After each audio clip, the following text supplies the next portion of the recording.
Welcome to A Conversation with History. I'm Harry Chrysler of the Institute of International Studies.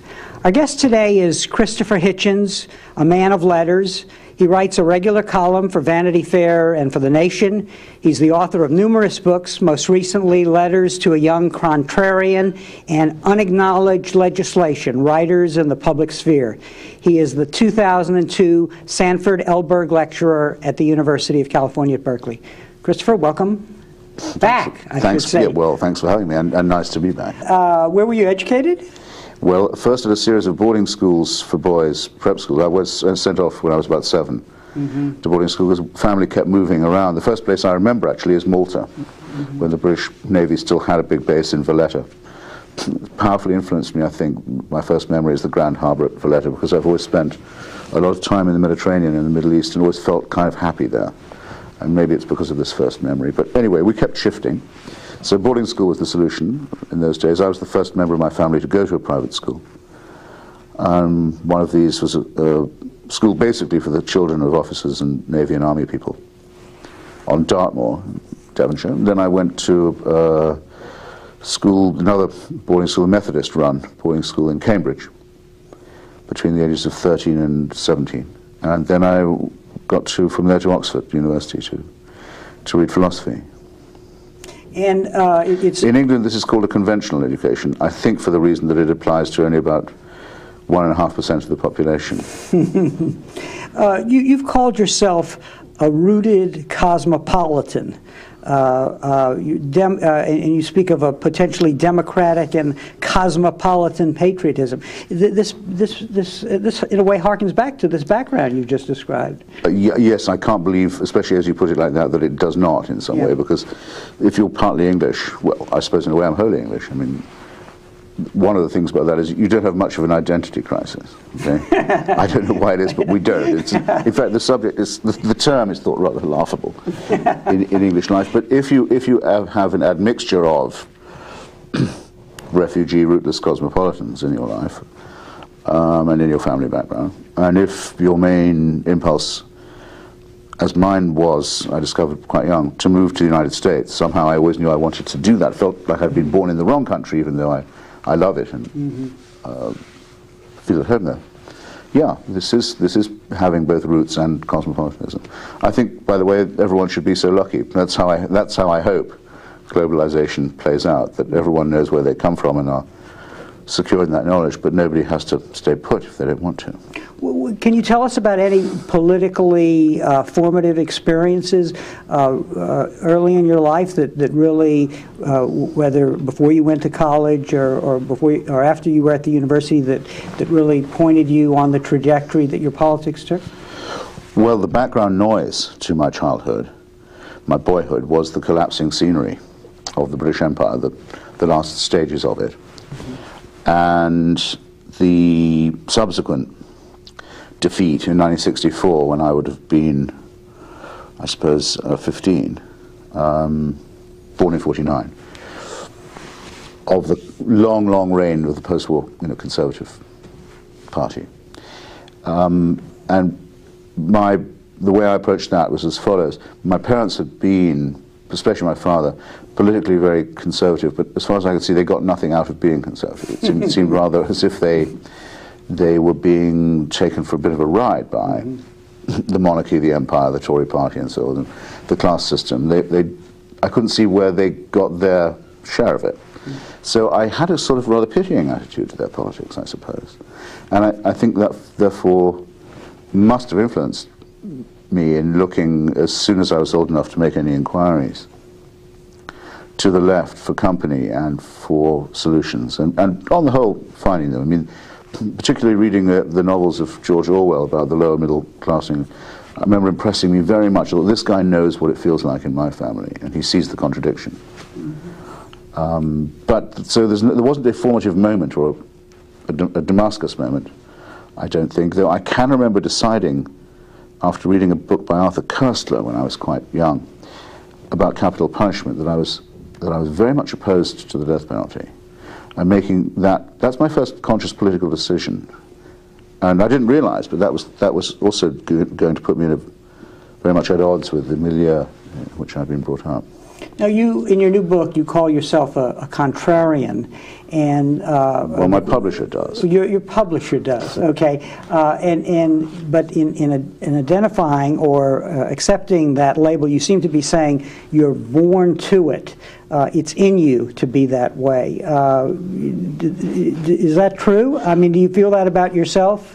Well, if you'll forgive just a moment of vanity, part of that book of mine, Letters to a Young Contrarian, consists of an argument with my publisher about why I still think the title sucks. I see. Because I think the word contrarian has something cringe-making about it. I see. It's a bit like being a licensed jester or a permitted awkward customer or bad boy or loose cannon. Although we have an interesting wealth, very interesting to me, the profusion of condescending terms we do have for dissent. But as I also point out, if you say you're a dissenter or a dissident, you're claiming a term of honor that you can't just claim, you have to earn. Mm-hmm. However, yes, the oppositional character, I'm certain, is innate in some people. I'm not sure if it's innate originally in all people and only manifest in some. I couldn't say, but I do know for certain that it was innate in me, and that I seem to have found, going through life, that I naturally meet other people who feel the same. It's very difficult to explain, but you recognize the symptoms of a fellow sufferer when you encounter one. Mm-hmm. I know you don't like to be put in a political generation. No, I don't mind. But so let me ask you, how do you think you were affected by the 60s? Well, no, I do. I mean, I think I have no choice but to put myself in a political generation. Mm-hmm. And but I'm glad you say the 60s, because I think I've always thought that I wish I could find out the name of the person who said that of all the kinds of human solidarity, the generational is the lowest.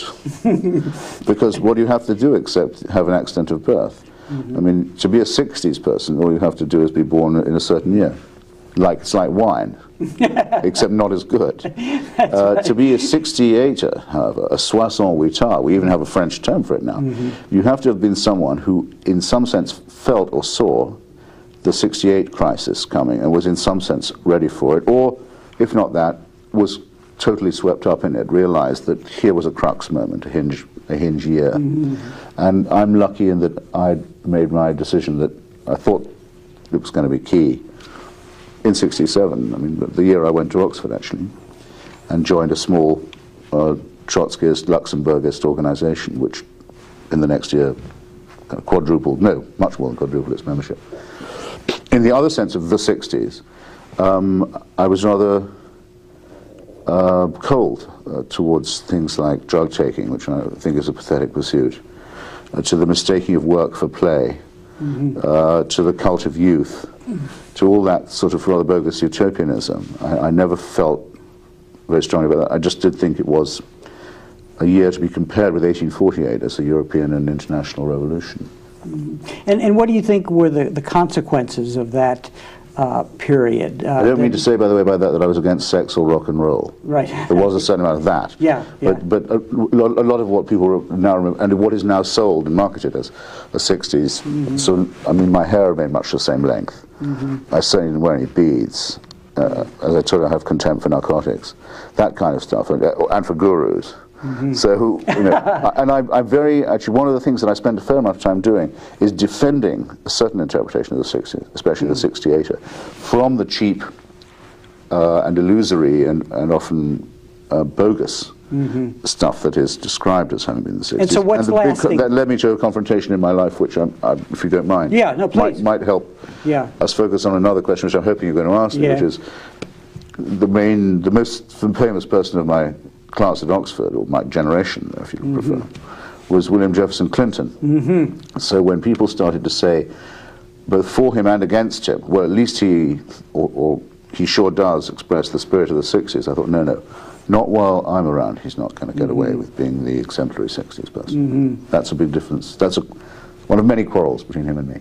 And it was because his, in whatever respect he identified with the right things of the 60s, he later renounced that identification. And when he was doing that, he was going along to get along as well, or going along to get along. And yes, sure, I mean, I actually know why he can claim not to have inhaled, because I remember it only too well. He's allergic to smoke, as it happens, but he's not allergic to brownies. I see. Into which large numbers of leaves can be mashed and mainlined. That's right. It was a rather clever response of his, but shows the essential cheapness and dishonesty of the guy. And he was, I would say, a draft dodger rather than an anti-war person. And in other words, he's the cheap and nasty version of something that actually was, in many ways, culturally well worth having. And what do you think what had an enduring effect from that period in terms of our outlook on the world, the 60s? Well, I think myself that it exposed the hollowness of the Cold War in two ways. One, it said that there may or may not be a struggle with authoritarian communism, but you can't, in the name of that, justify something like the devastation by chemical pollutants and napalm and phosphorus of the people and landscape of Vietnam. Nor can you justify having in Europe governments like that of General de Gaulle, General Franco, General Salazar, and General Papadopoulos, who were four European governments of the NATO alliance and that. We got rid of all them, or the 68 generation got rid of all that lot, and we at least contributed to stopping an unjust, aggressive war. But the people who I got to know in Cuba and Czechoslovakia and Poland, also in that era, probably vindicated the promise in what may now be an even more important way, and it was that the last seismic echoes of that are, I think, what took place in 1989. It's indirect and in some ways unintentional, but many of the same people who I'd met then became part of the leadership of that great movement of emancipation. And also, you could tell from the style of the people in the streets of Berlin and Prague and Poland that year, blue jeans, rock and roll, posters of John Lennon and so forth, that yes, that they'd noticed that there was something liberating about this too. So in a way, the best vindication didn't come to me till I was, what, 39, 40. But it was well worth waiting for. And as a man who studies history, that you were ready to wait, that it took longer than it should have. Well, Hegel says somewhere that the owl of Minerva doesn't take wing until dusk. The owls don't fly till it starts to get dark. In other words, it's an overused image in some ways, but it's always been attractive to me because it is only at the close of an epoch that you can really say that it was an epoch at all. You can give it some kind of measure and depth. And yes, I don't think the owls of 68 became Minerva-like until 89. And even Timothy Gartnash, who took the same view in a funny way from a more conservative position than I did, diagnosed it roughly the same way, managed to do it in a hieroglyphic. And I don't believe in numerology, but if you write the letters 19, if you write the letters 69, 68 and 89, and then turn them upside down, they are the same. So when did you decide to become a writer? I don't think it was, this may sound, I hope it doesn't sound solipsistic, but it was sort of decided for me, I think. And I believe it's true of anyone who makes it their life. It isn't what you do, it's what you are. In other words, that somehow you've always known. Anyway, I certainly felt that I'd always known, not just that it was all that I wanted to do, or felt I had to do, but probably all that I could do. I still can't imagine what it would be like doing something else. I mean, I'm sure I could be, say, a lawyer of some kind, but I just don't know what it would, I have no idea what it would be like. And if I was doing it, I'd feel like a sort of a conehead, you know, wondering if all the people around me were noticing that he's almost behaving like one of us, but he's not really one. How do they do it? I have no idea. I only know one thing. Now you have a view of almost a political philosophy of personal philosophy, and I'm just curious as to how that relates, or is it totally intertwined with your sense of yourself as a writer. You say, I think if the position of the independent mind or writer means anything at all, it means acceptance of individual responsibility. So talk a little about that in other words, the trajectory of your personal evolution is intimately tied with the way you write and what you write.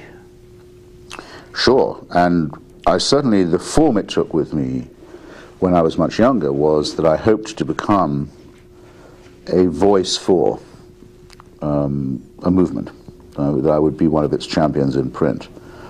For a while, from between 67 and about 74 or 5, I was a member of a Marxist organization, as I told you, a rather odd post-Trotskyist, Rosa Luxemburgist group, which I'm not sorry I was involved with. I learned a lot from it. But I probably stayed too long in, and one of the things that taught me was that you mustn't become, or try and become, a party liner, however good the party may be. As a writer, that's a betrayal. And I wrote some good polemics and pamphleteering in that period, but I wouldn't want to reread any of it anymore, and nor, I think, would anyone else. So it's been partly an emancipation of myself from politics. Has been involved here, and I suppose also more confidence that people would actually care to read something by me that wasn't just an argument, that was a discussion or a review or not about public affairs at all. You wrote somewhere, and I can't recall where this was, you said, I don't think liberals make very good writers. I think liberals are always trying to have it both ways. I think it may have been in the Berlin Review, maybe, or maybe not. No, I'm sure actually that's from the letters. The letters, okay. Yes. Yeah, I think it's true. I mean, that's part of my critique of Isaiah Berlin, who's often praised as a great stylist as well as a great thinker. Actually, here is a guy who is not willing to be brave and not willing to make enemies, but who wants a reputation both for being even-handed and objective and fair-minded. By the way, those three things do not and never have meant the same, though they're often used interchangeably. That's what I meant. It's what I put rather, I think, a bit too casually in this excerpt you mentioned. So how do you write? Do you does it come? The words flow easily? Do you get your best ideas in a crowd, or do you like the solitude and the drink and the quiet? I like all of the above. I need all of the above, and I hope it doesn't sound glib to say, but I don't find the production of words very difficult, either when I'm talking or writing. And indeed, the only thing I find difficult is not doing it, is keeping quiet or not writing. I'm not really happy when I'm not doing it. So I'm very lucky, aren't I, to be doing the only thing I'm able to do, or something that isn't really even an ability. I mean, it's more like a knack. I didn't have to qualify for it.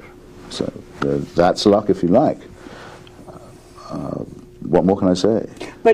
So how much do you, more, much more. How do you envision your audience as you write? Do you think about that person out there?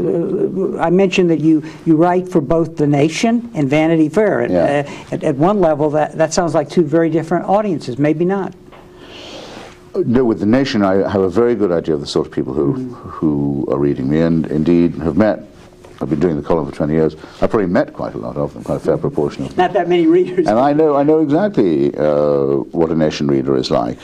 And writing a column of about 1,000 words every other week, which is what I've been doing for 2 decades, is no more really demanding than writing a letter to an intelligent and humorous friend would be of 1,000 words or so. If you can do that, you can be a columnist, and you can spare chunks of explanation, because you know the person knows the point you're trying to make.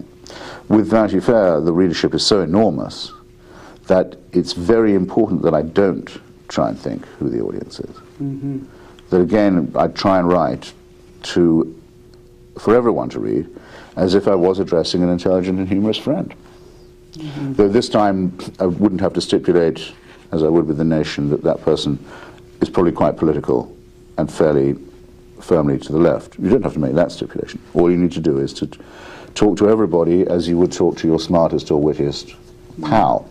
And the great discovery you make is that that's how people quite like to be talked to. If they suspect for a moment that you're thinking, well, wait a minute, there are lots of trailer park readers of Vanity Fair, I'd better put in something for them. They'll sniff you out in a second, as they should. They'll know right away if you are being in the least bit condescending. And so that's how I write. Now, the rest of the time, I write to please myself, actually. And I write, I don't care if anyone else likes it or not. You know, I think if I like it, who knows? I'll try it on the others. But I'm not trying to write to win them over, please them, or sell them anything. You quote Orwell as saying the prime responsibility lays in being able to tell people what they did not wish to hear. Yes, that was Orwell's. Orwell made 2 or 3 rather cryptic but very memorable statements about what it means to be a writer who has any oppositional character or intention, or any impatience with the reigning errors of the time. And one was, he said he knew when he was quite small that he had certain literary ability and what he called a power of facing unpleasant facts. I wanted to call my book on him A Power of Facing. The publishers, again, wouldn't hear of it. I'm always quarreling with publishers about this kind of thing. Because I thought it was nicely phrased. He could have said an ability to face or the power to face. A power of facing caught my attention. Unpleasant facts, he found that he could look them in the face. And he thought, well, if I can, why do other people let themselves off this elementary task? Maybe I could help them to do it. Yes, for me anyway, it's very enjoyable to find that I've noticed something, usually staring you in the face. Another thing that Orwell says is the hardest thing to see is what's right in front of your nose. And point it out to people and see the contortions they'll go through not to see a point. We'll talk about that in a minute, because especially the intellectuals. Yeah, yeah, who are good at self-deception also. They're either good at fooling others or themselves, or rather, if they're not good at it, they're very wedded to it. There's in your other book, which is called Unacknowledged Legislation, Writers in the Public Sphere, you in the introduction, you talk about the purpose of the book and of a course you are teaching at the New School, and you say, how often when all parties in the state were agreed on a matter, it was individual pens which created the moral space for a true argument. So this relates to what you've just said about showing things that appear not to be there. Yes, the name of the book that you just kindly mentioned is also the name of a course I teach. I mean, it comes from it in the New School in New York. And originally it was specifically about American writers and their contribution as public figures, as ethical figures. Because this country is a written country. It's based on documents. It's the only republic that is. It's it's composed, and therefore it's subject to rewrites and updates and revisions. It's a work in progress, and that can be inscribed on its history. For the one example I gave is this: Thomas Paine and Benjamin Rush and a few other pamphleteers and polemicists did complain about slavery and propose that it be banned in the Declaration of Independence, or failing that, by the Constitution. They lost. Between then and the rise of the anti-slavery movement of Benjamin Lloyd Garrison and others, there's a lapse of about 40 to 45 years. You can vary it, but there's a whole amazing chunk of time when millions of slaves are born and die on American soil and nobody mentions it. It's because everyone's agreed. That argument's over. We had a quarrel about that. We settled it. We, as people would now say, we put that behind us and moved on. And at the time, the main imperatives are domestic consensus and also national security against outside threats. It's in no one's interest to bring it up. And then suddenly, a couple of writers decide, wait a minute, this is a subject we can't be leaving out. Garrison is one, a couple of obscure Quakers, and then, of course, Frederick Douglass, who's one of the great original American writers. But in between the parties and the vested interests in the society, there was a complete agreement. There's nothing worth talking about. So there's that. Then there's Mark Twain having a one-man, more or less one-man, pen campaign against American empire in 1898, the Spanish-American War. Very popular, agreed to by all parties. Twain satirizes it very bitterly, very brilliantly. A number of other such cases. Let's talk a little about the relationship between truth and power, because a lot of your writing is really shining a light on power, the statements of power, and so on. That's really a central struggle in your work, is it not? Well, you put that rather flatteringly, I must say. I mean, it's not absent from what I say. No, I mean, I think power has to be ready to justify itself, has to be forced to do so at all times. We shouldn't ever make any assumption of anyone's right to rule, and we certainly mustn't let them make such an assumption. Mm-hmm. Sure.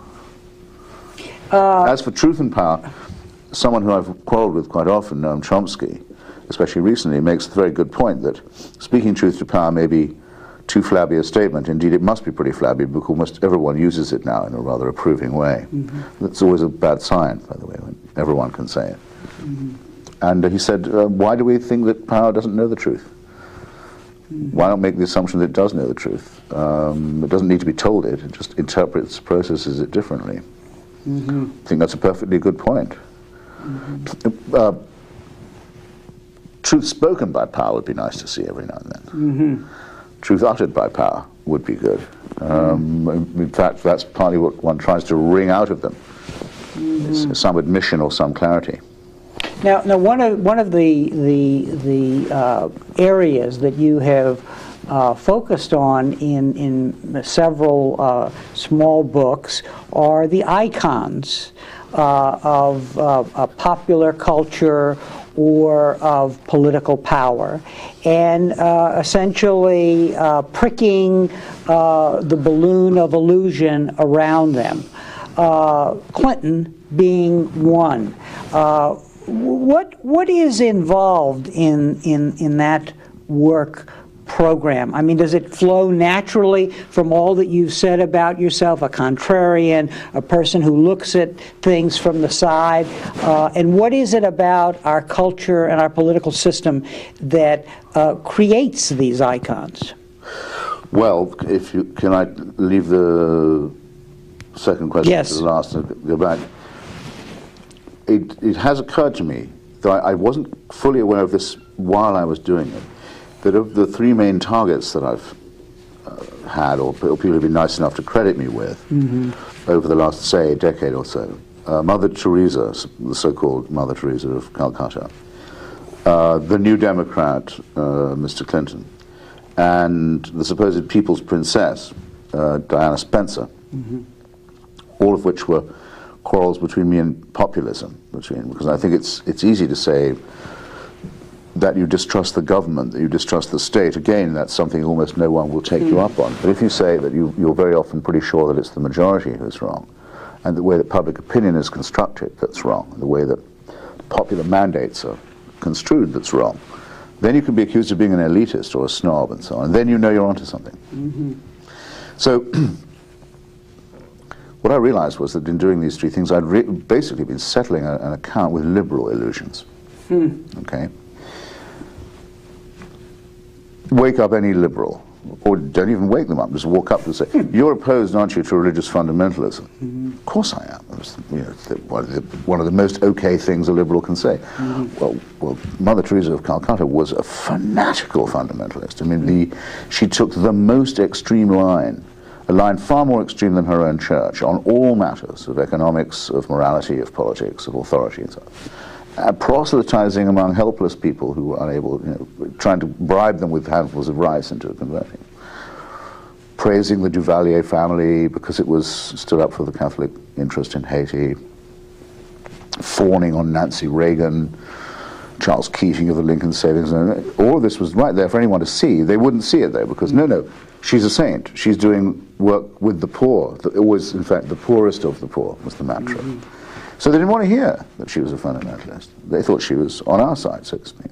Same with the people's princess, the ludicrous idea that a people's position can be passed on by hereditary succession. But they were sure she was, no, if you ask them, are you for monarchy and hereditary power? No. Is she a people's princess? Yes.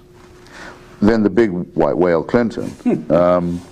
What about someone who is, war criminal, a taker of bribes from foreign dictatorships, almost certainly a rapist, plausibly accused anyway by 3 believable women of rape, executed a black man who was so mentally retarded that he was unable to plead or to understand the charges against him. You're against all that, right, but you're for it when it's someone who you think is a New Democrat. Well, again, I sometimes think all my birthdays have come at once, everyone's making it too easy for me. But all these targets were left alone. And unguarded. So I thought, well, I'd be untrue to myself if I don't take at least a second look. But it was liberal illusions in all 3 cases. And most recently, because I wouldn't say that Noam Chomsky was an icon, and it would be rude to say that and untrue, and nor is it true that he's a guru. Certainly he doesn't want to be one, or a cult leader, but he does have the status of something very like an intellectual leader and authority among a very large number of people, especially on campus. I did think it was necessary to have a fight with him about the insinuation, no, actually sometimes the assertion, that the inhabitants of the United States of America were morally equivalent to the membership of the Al-Qaeda organization. So that was probably the bitterest of them all. And lost me the most friends. But I guess the interesting question becomes, why do groups, whether in the case of Chomsky, the left, or in the case of liberals, Clinton and so on, what is the dynamic that puts these icons before us? Oh, it's I know, I'm sure, what the answer to that is. It's the same vicarious impulse as makes people think, which is my main critique of religion, that they can cast their sins, say, onto a scapegoat figure who will then take their sins away. I mean, can you imagine a more repulsive idea? I cannot. Or a bigger abdication of what we call personal responsibility. It's a horrific idea, but it's pretty preached by our churches. Many people don't have time to follow, say, politics all the time, or as much as they should. They're aware that they don't, but they think, what I'll do is I'll find a candidate, I'll give him my vote, and then he can do the politics for me. I'm not going to do anything about the third world myself. I can't. It's too much. It's awful. I know I should do something, but I can't. But here's this woman in Calcutta who claims to be a saint. Well, I send her a quid or a dollar, or at least pretend that I thought she was doing it, because the rich world has a poor conscience. She can get on with doing that for me. And or Princess Diana perhaps would be the auxiliary. She'll look after the crippled children and stuff. It's being vicarious. It's letting other people lead your life for you and make your decisions for you, and you're slightly relieved. You hope you've made the right call.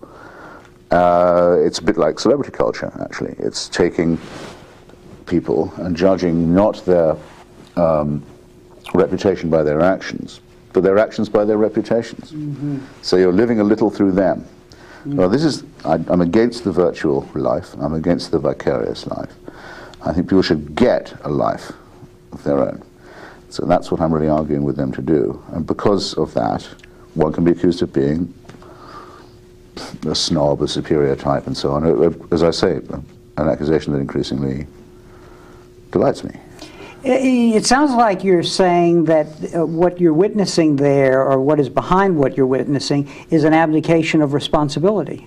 Certainly. It's a willing surrender, I'd rather say. It's almost a pleasurable, masochistic surrender. We'll leave that to Bill, or Mother T, or whoever it might be. Sure, that's handing it off. Then we can go on with doing... I'm never sure exactly what they get. I mean, what are they doing with the rest of their lives, these people? I'm not sure. But I do know this, that if you point out to them that they've been fooled, they just gave their savings to someone who's a swamp real estate artist, they do not thank you for pointing it out. They're much more likely to blame you than the person who's just defrauded or deceived them. Why? Because they don't like to be told that they're gullible. People like to think that they're smart and wised up.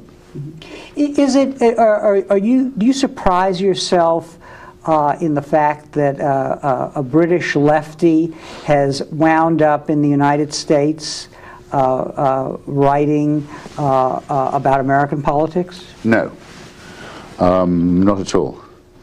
I mean, I think the United States is fantastically hospitable in the first place. In the second place, it's very hospitable to writers. And in the third place, this may be a privilege that is just pure luck on my part. It's very hospitable to English people.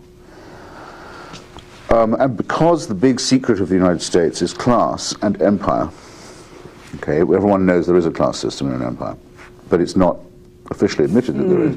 Whereas in England, those are the subjects that we're brought up inhaling with the milk of our mamas. We know something about it, and we can intuit it. It's part of our instinct as well as our education. Actually, it does give you a slight edge in arguments about the United States. I think that's the key myself, rather than any literary ability, which is often what Americans believe. They think that the British are more elegant and ironic than they are. It's not true at all. The British are very crude and very unironic, a very literal mind for the most part. But I don't want everyone to find out, by the way, that I don't want this trade secret. I see. Long may the illusion. Because long may the illusion that British people have sort of a clearer hold on the Oxford English Dictionary persist. I see. But also, I thought you were saying you didn't want to give the trade secrets away. That this is a field where there's a lot of work to be done. I'll just have to hope this channel is only watched by the elite, I think. Which is very possible, or even less. Fine. You said recently that in an interview that I saw, you're a socialist living in a time when capitalism is more revolutionary. Yes. Talk a little about that and actually, what it tells us about your politics. Can I just add to my last point? Thomas Paine, the greatest Englishman of his time, and perhaps all time, was also the greatest American of his time. And his pamphlets probably first used the term United States of America. So it may be for that reason, too, that English lefties feel at home here. And to my point, then, about what my own politics are, I remember writing that or something like it. I may possibly have said a Marxist living in a time where only capitalism appears to have revolutionary potential. Because it's easier to say that I still think like a Marxist politically, because I do. It's the way I was trained, and I think the materialist conception of history hasn't been bettered as an explanation of the way things happen.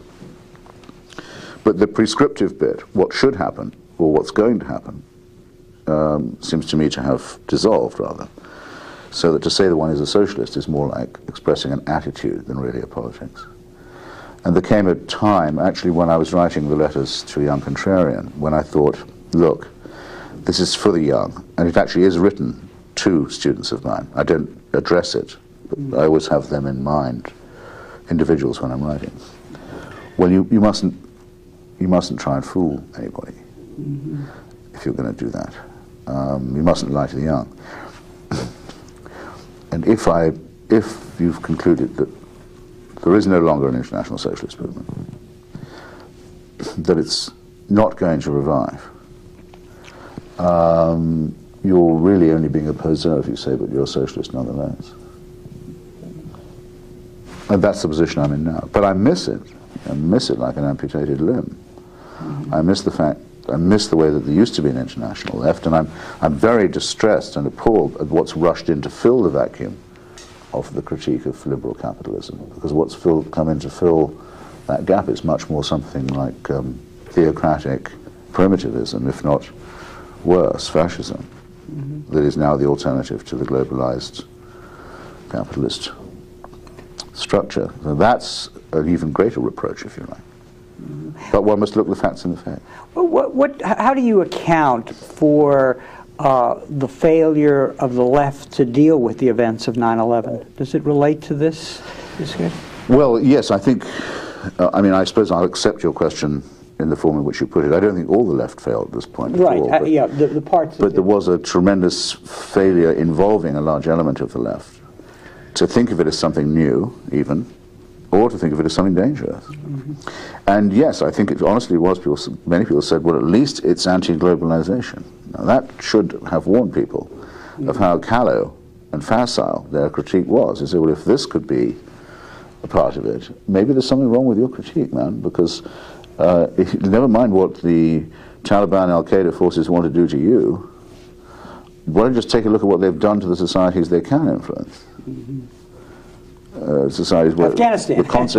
the concept of time and the future and the past is as far as possible abolished. The first task of a totalitarian regime. Everything that isn't forbidden is compulsory. Everything that isn't compulsory is forbidden. The abjection of women, or another, and of the sexual instinct, another unfailing sign of the totalitarian impulse. The destruction of all art and culture and music. And the very rapid immiseration of everyone, so that the hope, I suppose, would be they would be so poor and so ignorant that they wouldn't even know that that they were living in a bad situation.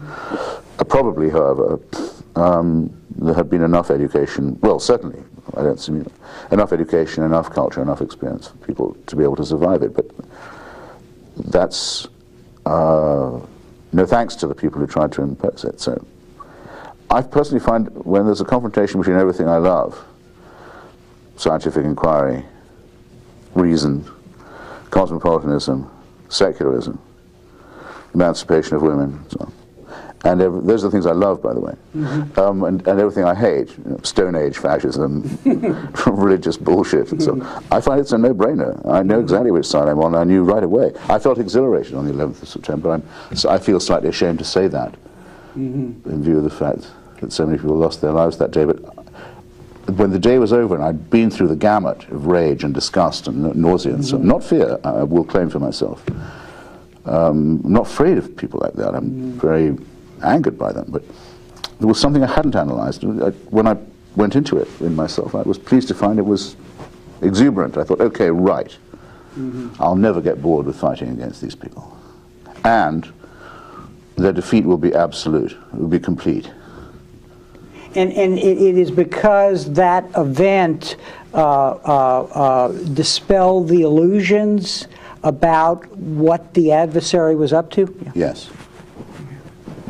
In part, and because it made people value, or had the potential for making people value things like science, reason, secularism. I would prefer to say myself atheism, but no, let's say secularism.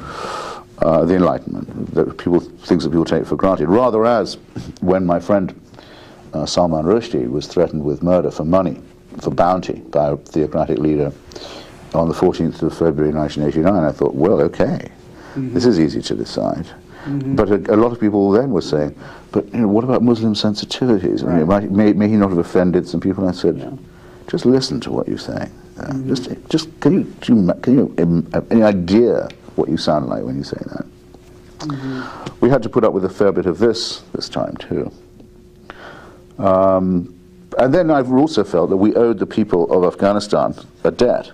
I mean, we had let these Taliban characters take over their lives in their country because they were the clients of our filthy Pakistani military clients. I thought, well, here at last one can point out to people, we have to cancel this appalling debt and remove this foul regime. And I'm only sorry it didn't lead to the collapse of the Pakistani one. You write, in talking about our present times, you say the next phase or epoch is already discernible. It is the fight to extend the concept of universal human rights and to match the globalization of production by the globalization of a common standard for justice and ethics. Does this help us understand why a piece of your enormous output is devoted to looking at human rights violations, the hypocrisy of those in power with regard to those issues? If you say so, I would take it as a compliment. Yeah. I mean, to stay rather with globalization for a moment.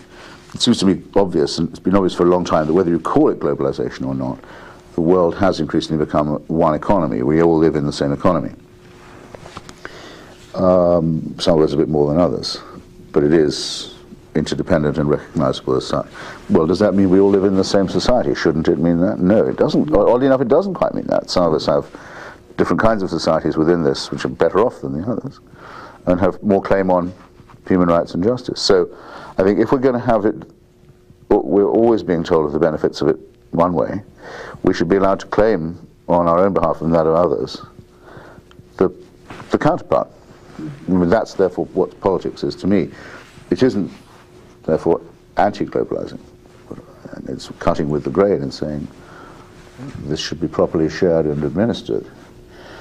And then there's the exciting thought, because of universal jurisdiction, which is a concept that's come into common use in international law now, and the abolition of sovereign immunity as a defense for crimes against humanity, that even the largest and most powerful and wealthy state of them all, and the one that now most insists that there's a common standard for human rights and international law, would say, well, we would agree to apply these standards to ourselves. Mm-hmm.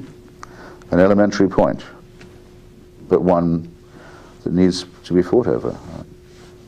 And is that what is involved in a project like your book on Kissinger that called The Trial of Henry Kissinger? My campaign to get Kissinger brought within the orbit of law is something I'm very proud of, not because I think it was morally or ethically right, but because I think it was somewhat prescient. When I decided if I wrote a book that was called something like Why Henry Kissinger is a Scumbag Who's Done Some Filthy Things, for one thing, I'd still be writing it.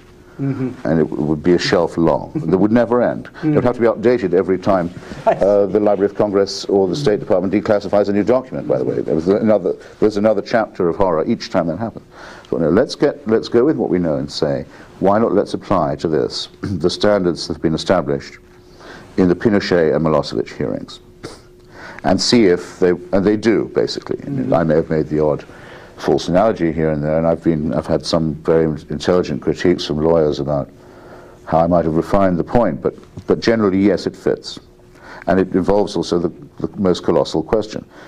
Are human rights campaigns and human rights hearings and human rights tribunals and procedures to be applied only to losers and or to small countries or small political leaderships? Is it just a means of cleaning up the nastier element of the small fry, or is it really supposed to apply to the whole of humanity? And in the case of Henry Kissinger, I could dramatize it like this.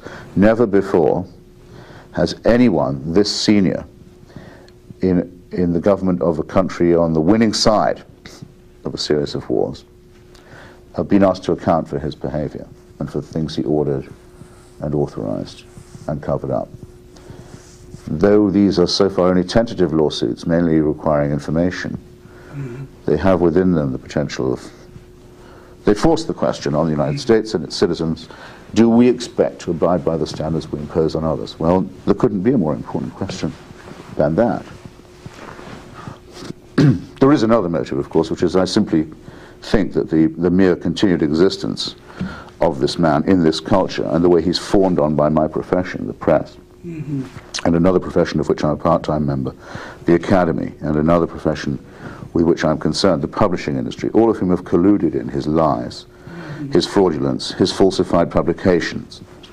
That's something that, on aesthetic grounds alone, mm-hmm. Makes one determined to put it right. It sounds to me like in your work you're obviously a journalist, but only part journalist. I mean, the journalist who goes out and does the digging and finds the evidence, for example, in the Kissinger book, gathers the information that is coming out and so on. But on the other hand, somebody who's really very theoretical, who sees a big picture and relates that research to it. I mean, this is an obvious point on the one hand, but on the other hand, many of your colleagues don't do that in the American press. Well, you keep putting me in this false position of asking questions which allow me to answer by saying, well, how right you are to say it. There should already be a statue to me in Lafayette Square. And I mean, I find it so difficult. You're pushing an open door, I warn you. Okay. It's more like this. Look, as to the digging, I mean, I acknowledge in my Kissinger book, most of the spade work on the Kissinger stuff was done by other people, or is bought at the sacrifice of other people's lives. In other words, we know of certain terrible atrocities which goes in committed. So I mean, I'm simply assembling raw material which is very dearly bought. And yeah, it's true, I didn't, when I thought to myself, now would it be nice to do an investigation into the crimes of a recent Secretary of State? I wonder which one. I'm sure if I dug into the life of Cyrus Vance, I'd uncover all kinds of... I didn't need a roadmap to decide which one it was going to be. No, I mean, one is not flying completely blind. And so there's that. But by the way, according to the sort of the Chomskyan worldview, I would have done just as well to investigate Cyrus Vance, because it's all the same. It's the system, not any one individual. I don't quite obviously believe that. Individuals do count and make a difference, and so do individual characters. But yeah, the reductio ad absurdum would be, why didn't I do Madeleine Albright or Cyrus Vance? I've discovered equally bad things. Not so. This is a truly spectacular case of an international rolling crime wave associated with one man. But I would far rather be recognized or discussed for what I'd written in the same year about Oscar Wilde, or Anthony Poe, or Patrick O'Brien, or Arthur Conan Doyle, because this is what I really do most of the time, and it's much harder. It involves much more reading and much more thinking. But politics, is someone no one can abstain from, but it shouldn't be much more than 25% of anyone's life, I don't think. And let's talk about this other part of your writing, which we really haven't addressed, and that is really a scholarly effort to understand some of the great writers of our time. Is that kind of work different, and in what ways is it different from writing about public issues? Well, I mean, it's true. In my main collection of work on that kind of topic, I do say that the public sphere of these things is always important, and someone who's got no knowledge of or interest in politics would be slightly, not necessarily blind in one eye, but perhaps a little near or long-sighted. It's necessary to have that. So if you're reviewing, say, Patrick O'Brien's wonderful sequence of novels about the Napoleonic War at sea, if you don't know something about what was going on then, and what the struggle was between the French Revolution and Napoleonic successions to it, and the British Empire, the novels would be that much less interesting. Indeed, I begin the argument there by saying that actually the Napoleonic Wars should be called the First World War. That was the first global war there ever was. But with someone like Anthony Poe, for example, who's written this extraordinary novel sequence about English life, social life in the upper class, in the sort of the Proustian classes in London in the 20th century. Again, if you don't know some social history, you'll be to that extent disabled. But it would be quite possible to read it, I think, for pleasure alone, just as what it reveals about human nature and human motivation. He's comparable, I think, to George Eliot in that way of having some guess about what makes people behave the way they do and knowing what life is like. If students were to watch this tape, this partial rendering of your intellectual journey, is there one lesson that you think they might draw from your journey that stands out? Well, the only ones I would think would be interested in hearing from me would be those who have writing in mind as a career, I would expect. And I do draw students sometimes to my class in New York for that reason. And yes, I do have advice that may sound incredibly tautological, but isn't. You should first ask yourself if you really have to write. In other words, not is it something you'd like to do or have heard can be rewarding or enjoyable, or you think might, has it ever occurred to you that you have no choice but to write? There's always someone, when I say this in a room full of students, who looks at me suddenly as if, how did you know that? That's how I do know. And if that's true, then it's fine. It will work. You will get it done. You may not be a howling success at it, but at least you will know you're doing what you're supposed to be doing. That's a pleasure lots of people don't have. And conversely, if you don't feel that, you might want to try something else. because I doubt you'd be able to survive the disappointments that are inevitable. So it may sound to those who are immune that's too easy to say, but actually it took me a long time to work it out, and I found that it works as advice to those who need it. I also get the sense, one final point here, that you really, engagement with the world is very important for you as a writer, and your willingness to follow your thoughts where they lead, and actually to change your thinking about particular issues. Is that fair? Again, it's rather, if I may say so, it's rather generously phrased. But look, yes, if I come up against a pile of evidence that makes it seem as if my first assumption was untrue, I would rather change the assumption than try and change the evidence. Yes. That's good. Yeah. It's maybe that's why you've never gone into government. And so that's. But I do know that though it may seem obvious when I say it and flattering when you say it. I do know that for a lot of people, that isn't easy. They would rather continue battering themselves against the pile of the evidence. They really would, even if they wear themselves out. And as for going out and having a look for myself, well, I think it's essential. As part of being an internationalist is wanting to see how other people and societies are, and how they look and feel. And I think some of the happiest moments of my life, as well as some of the most miserable ones, have been trying to do that, from North Korea to the Congo, which are the two places that have depressed me most and made me see how miserable human life can be made to be by other people, not by just the misfortunes of our nature or Mother Nature. To the wonderful pleasure of going back, as I have, to countries that I first knew when they were dictatorships or colonies, and friends of mine were in jail or in exile, and going back and finding them out of jail and sometimes in power, though always aware that they might themselves one day repeat the mistakes. Still, being able to have seen that happen a few times has been, I think, the highest of the pleasures that go with this kind of life. Christopher, on that note, I want to thank you, and I hope I'll get you to come back in November when you're back on the campus, and at that time I'll have a set of more hostile questions. I can't wait. Thank you very much. And thank you very much for joining us for this conversation with history.